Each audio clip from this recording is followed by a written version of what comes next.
Man, so we have made this video before. We've already talked about the Seattle Kraken, and we've discussed the team and the goaltending and this and that and the other thing, and I know the Kraken play later today. They've got a game at 7 p.m. PST, so I'm kind of breaking my own rules by talking about this game over here. But this absolutely blows my mind, and it's something that every time I see it pop up on my Twitter timeline in some form or another, it just blows my mind all over again. If that's the right way to say it, I don't think it is, but I think you kind of get what I mean over here. We're talking about goaltending, because when it comes to the Seattle Kraken, my goodness, has their starting goaltender, Philipp Grubauer, absolutely not shown up to play in the worst way possible. Let's go over just all the numbers so far and take a look at how Grubauer has been ever since coming off of a season where he was a Vezina finalist as the netminder for the Colorado Avalanche. Philipp Grubauer this season, who is 30 years old, 6'1", 187, making $5.9 million a season till the end of 2027, he's gone out there with an .882 save percentage and a .329 goals against in 23 games. He is 7-12-0. How the heck is he winning hockey games when he's got an .882 and a .329? I have no idea, but he's still out there with a just less than negative record. And it gets even crazier when you take a look at other goaltenders in the NHL and you see, okay, where are the rest of the crew? If you go over to the NHL's overall save percentage metric, and this is including everybody, even the guys who have 1-2 games played, and you go by lowest save percentage on the season, Carter Hutton, with 3 games played, is down there with a 7.41, but okay, the guy's played 3 games. Joey Daccord, 3 games played, also Seattle, by the way, has an .866, so he's the second worst goaltender in the NHL, save percentage-wise. You go down the list, you see Aaron Dell in Buffalo. He has had a really bad season. A lot of Buffalo fans are not going to shut up about how bad he has been. Anton Khudobin for the Dallas Stars. Yeah, unfortunately, waivers he cleared. He's in a little bit of a different position now anyway. He's got 3 wins on the season, though, despite the fact that he's played 7 games and has an .873 save percentage.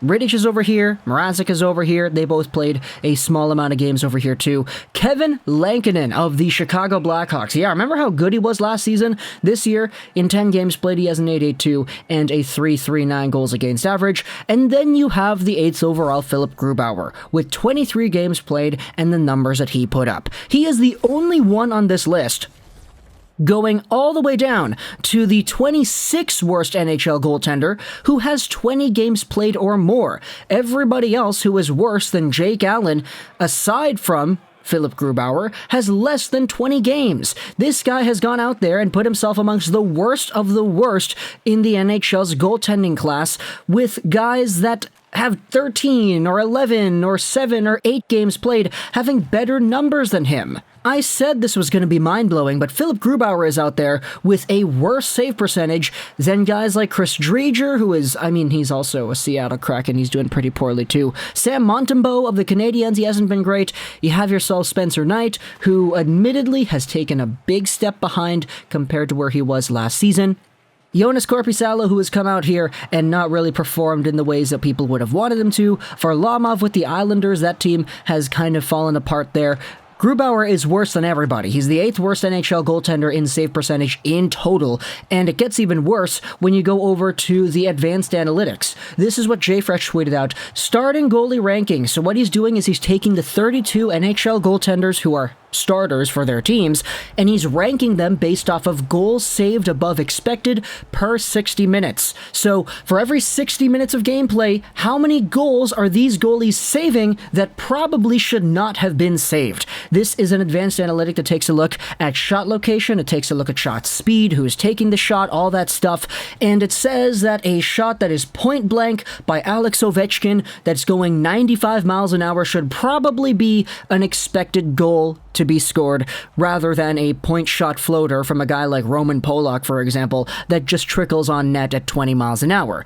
It takes a look at the quality of the shots, and it says every 60 minutes, based off of the quality of chances that these goalies have, how often does a goalie save a goal that probably should have been a goal every time they play 60 minutes? You can see Igor Shesterkin has a 1.1 rating, tied with Jonathan Quick, so they're the best goaltenders in the NHL when it comes to saving goals that probably should have gone in. Philipp Grubauer is last with a negative 0.9. He's out here every time he plays 60 minutes, he lets in a full goal that probably should not have gone in. So much to the point that he doesn't actually save any expected goals, he lets in goals that probably should have been saved instead. Look at the second worst guy. Filip Gustavsson has a negative 0.4. Adin Hill, negative 0.3. Tokarski, 0.3. Mackenzie Blackwood, 0.2. These guys are all kind of in the same ballpark. And then you see Grubauer out there, negative 0.9.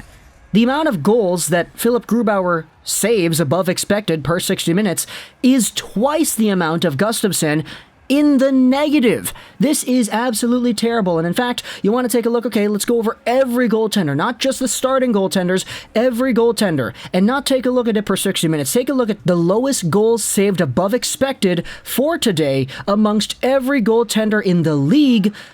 Let's take a look at this right here. 84th overall, Matt Murray has a goals saved above expected rating of negative 4.7, meaning that he's actually letting in 4.7 goals on the year that probably should have been saved. Korpisalo, 85th overall, negative 5.2. Thomas Greiss has a negative 6.2. Aaron Dell, negative 6.6. Spencer Knight, negative 7. Anton Hudobin, a negative 7.2. Jonas Johansson, negative 9.2. Kevin Lankin is the third worst goalie in the NHL in terms of goals saved above expected. He's let in 9.8 goals that probably should not have gone in. Carter Hutton has let in 10, and Philipp Grubauer has let in 18.6. Look at the diversity in this chart right here. You go up 4.7 to 5.2 to 6.2 to 6.6. It's all kind of in the same range. Even 7 to 7.2, 9.2, 9.8, 10. This is the same range right here. And then the chart leaps all the way ahead to Philipp Grubauer, who has led in almost double the second worst guy in the league. How is this even possible? What's gone on, Seattle? I know you guys won a few games here and there against Washington and against Florida. You guys had that super good win streak, and it's been fun to watch for a brand new NHL team when you guys are at home doing your thing, but like, how is your goaltending this bad? What happened to Grubauer? Why is he the worst goaltender in the NHL for all starters and the absolute worst when it comes to the advanced analytics for goals saved above expected? This stat takes a look at the quality of chances and the speed and all that stuff and the location on the ice, and for Philipp Grubauer to go out there and be the worst player in the league, it's like, dude, this guy, this is your $5.9 million goaltender? I get why you paid him $5.9 million.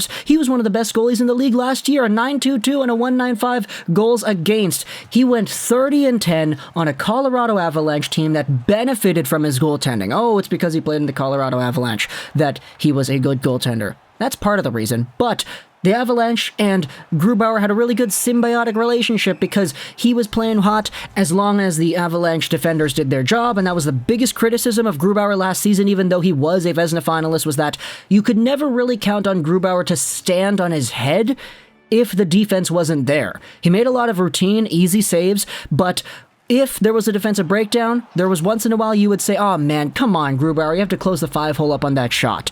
In Seattle, sure, your decor is good. I like Dunn, I like Giordano, I like the guys that you drafted in the expansion draft, but this isn't a Colorado Blue Line, so the inevitable cracks start to show every time you guys step out there onto the ice, and you see Grubauer let in a bad 5-hole goal every week.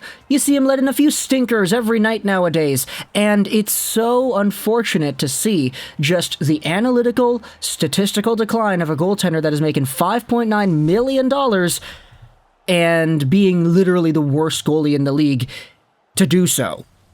This sucks, dude. Like, if only Seattle just got good goaltending from Philipp Grubauer and Chris Driedger and Joey Daccord, but like, this is absolutely blowing my mind. I said it blows my mind every time I think about it. I'm blown from the inside out in the brain. Yeah, my brain is blown inside out. That's what I'm talking about right there. Talk to me in the comments, though. What do you think about Philipp Grubauer and the entire goaltending situation here in Seattle? What are your thoughts on how to fix it? What are your thoughts on what the Kraken should do? Is there even anything that they should do? Because they're a bad team that should probably just hope for the future to build their core up and all that. Talk to me in the comments, all your thoughts. I hope you enjoyed. This was your Ash Rolls 99. And bye.